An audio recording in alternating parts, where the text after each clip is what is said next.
Johnny Manziel threatens rapper over Cam Newton comments. An explosive public dispute has erupted between former NFL quarterback Johnny Manziel and rapper Gillie, all stemming from a debate that originally involved Cam Newton and Jalen Hurts. Manziel has now escalated the feud by making a direct threat against the rapper. The origin of the feud: Newton's QB rankings. The controversy began when former NFL MVP Cam Newton released a list of his top 10 NFL quarterbacks, notably excluding Philadelphia Eagles star Jalen Hurts. Gillie, a devoted Eagles fan and co-host of the podcast $1 Million Worth of Game, took exception to the snub. He publicly criticized Newton, mocking him for never winning a Super Bowl, something Hurts has accomplished. The two exchanged verbal jabs, with Newton questioning Gillie's credibility as a rapper, and Gillie firing back by holding a Super Bowl trophy and taunting Newton directly. Manziel steps in with a threat. This is where Johnny Manziel unexpectedly entered the fray,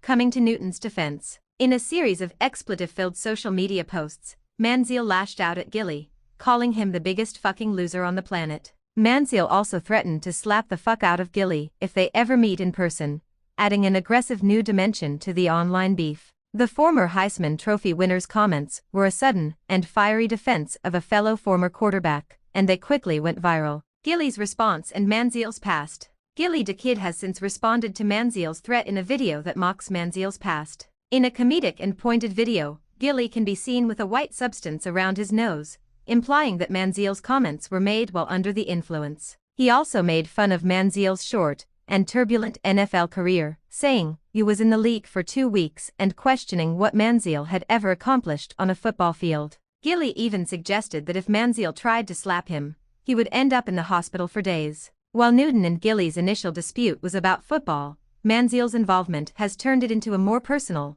and chaotic exchange, drawing on past career struggles and personal issues. As of now, Jalen Hurts, the player at the center of the original debate, has remained silent on the entire ordeal.